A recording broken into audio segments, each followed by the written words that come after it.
everyone, and welcome back to Learn English Hub. I am Emma, and I am so happy you are here with us today. We are drinking some hot coffee and relaxing in the studio. Hello, friends. My name is Daniel, and yes, it is a very cozy and quiet day here. I have a warm cup of tea, and we are ready to help you learn English in a simple and fun way. You are doing a great job just by listening to us today. That is exactly right, Daniel. Taking the time to listen is the best way to improve your English skills. Today, we have a very special and important topic for you. We are going to talk about how to ask questions in English. Asking questions is truly one of the most useful things you can learn in any language. When you know how to ask questions, you can make new friends, find your way around a new city, and learn so much more about the world. Exactly. If you travel to a new country, you need to ask questions to find a hotel, order food, or buy a train ticket. It can feel a little scary at first, but we promise it is actually very easy once you understand the basic rules. We are going to take our time today and go slowly. We want you to feel comfortable and confident. Remember, making mistakes is completely normal, and it is how we all learn. So, take a deep breath and let us begin. Let us start with the easiest type of questions. We call these yes or no questions. They are called this because the answer is always simply yes or no. For example, if I want to know if Daniel is hungry, I start with the word are. That is right. Emma would look at me and ask, "Are you hungry?" And because we just ate some delicious cake, my answer is, "No, I am not hungry." It is a very simple and direct way to get information. Another common word we use to start these questions is. We use is when we are talking about one person, one place, or one thing. For example, is it raining outside? If I look out the window and see the sun shining, I will answer, "No, it is not raining." You can also use is to ask about a person. You could ask, "Is she your sister?" or "Is he your friend?" Those are perfect examples, Daniel. Now, let us talk about another way to ask yes or no questions. We often use the words do and does. This is very common in everyday English conversations. Yes, we use do when we talk about you, we, or they. A very famous question is, do you speak English? If you are listening to this podcast, you can answer, yes, I do. That is a wonderful question to know. You can also use do to ask about things people like. For example, do you like apples? Or do you play football? It is a great way to start a friendly chat.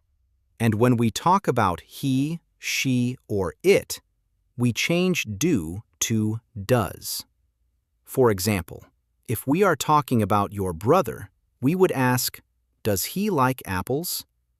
It is a small change, but it is very important. Another good example is asking about someone's daily life. You could ask, does she work in an office? Or, does the bus stop here? These simple questions help you learn so much about the people and places around you. You are doing wonderful so far. Just by listening, your brain is learning the patterns of the English language. Now that we know about yes and no questions, let us move on to something a little more detailed. Yes, let us talk about the question words. We call them the WH words because they begin with the letters W and H. These words are what, where, when, who, why, and how. They help us get much more information than just a simple yes or no. Let us start with my absolute favorite one, which is what. We use what to ask about things, objects, or ideas. It is probably the most common question word in the entire English language. It really is. For example, if you see a strange object on the table, you can point to it and ask, "What is that?" Or, if you want to know the time, you simply ask, "What time is it?" You also use what to ask people about their personal preferences.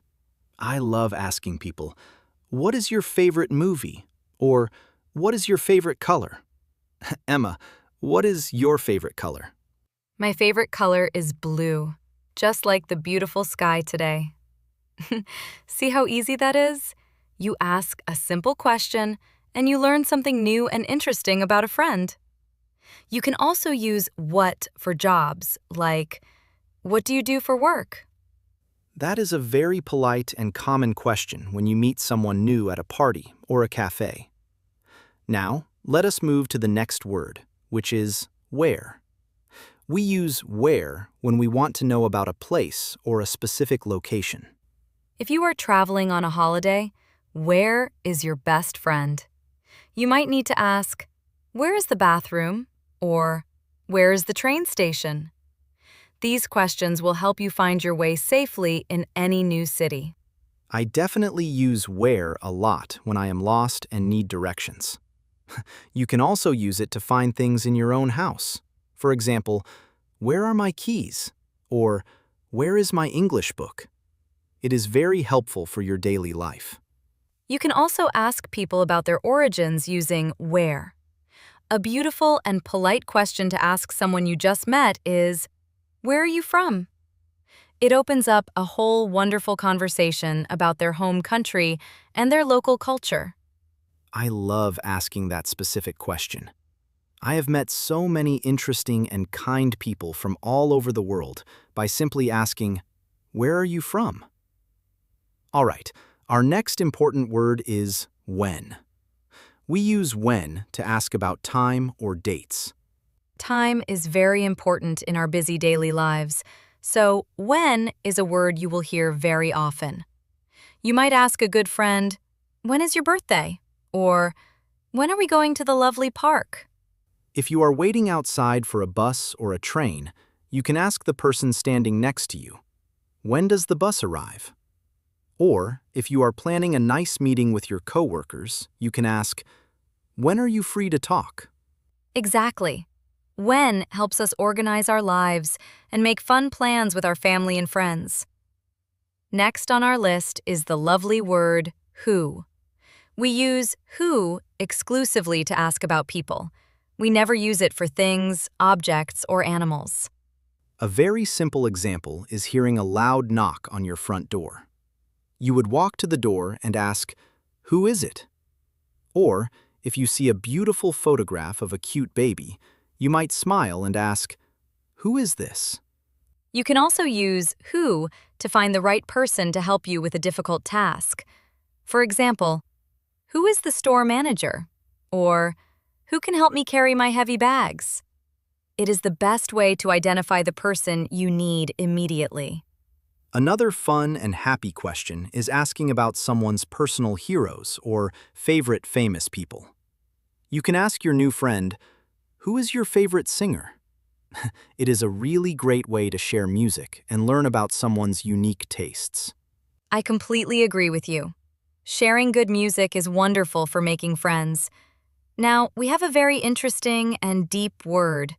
The word is why. We use why when we want to know the reason for something. We want to completely understand the cause. Why is a question that curious children ask their parents all the time.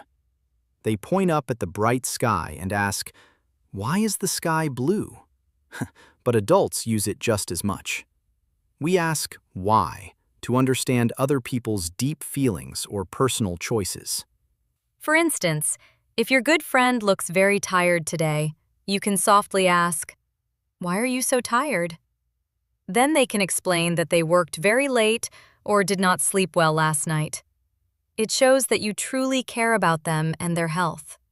Or, if you are learning English right now, someone might ask you, "Why are you learning English?"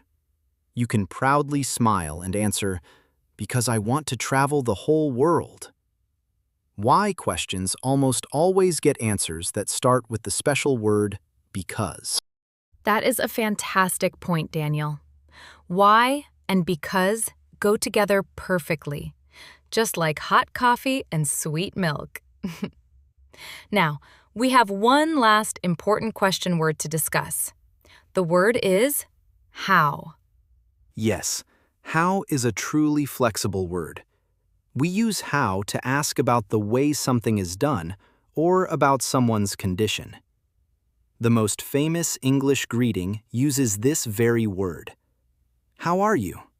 How are you is truly the warm heartbeat of friendly English conversations. It is polite and very kind to ask. You can simply answer, I am fine, thank you. You will hear this lovely exchange everywhere. We also use how to ask about methods. If I am trying to bake a chocolate cake, I might call my sweet mother and ask, how do you make this cake? She will then give me the clear instructions. You can also combine how with other words. For example, if you are shopping, you need to ask about the price. You look at the shirt and say, how much is this? This is an important phrase for stores. And if you want to know the exact quantity, you can ask, how many? For example, the farmer asks, how many apples do you want? Or the hotel worker asks, how many days are you staying? You are doing a brilliant job following along with us. We've covered so much important ground in this lesson. Learning these words can feel big, but you are doing wonderfully just by listening to our voices. We are very proud of your steady progress. It takes time to learn a language, and every single day you listen to English, your brain gets stronger. You are building a wonderful foundation for your future. Let us do a very short and relaxing recap of the main ideas. A recap is just a quick review to help you remember. First, we talked about yes and no questions using words like is and are. That is exactly right. We use words like is, are, do, and does to ask simple, direct questions. The friendly answers are always a quick yes or no. Then, we talked about the big question words. We use what for things, where for places, and when for time. We use who for people, why for reasons, and how for instructions. You can listen to this podcast as many times as you like to practice. Try to practice a little bit every single day. Look at an object in your room and try to ask a question about it in your head. Thank you so much for joining us in the Cozy Studio today. We really enjoyed sharing this time with you. We hope you feel motivated and very happy about your progress. Please subscribe to our channel, Learn English Hub, and leave a like below. Have a beautiful day, keep asking questions, and we will see you next time. Goodbye for now. Goodbye, everyone. Remember to keep smiling, stay cozy, and keep learning English with us.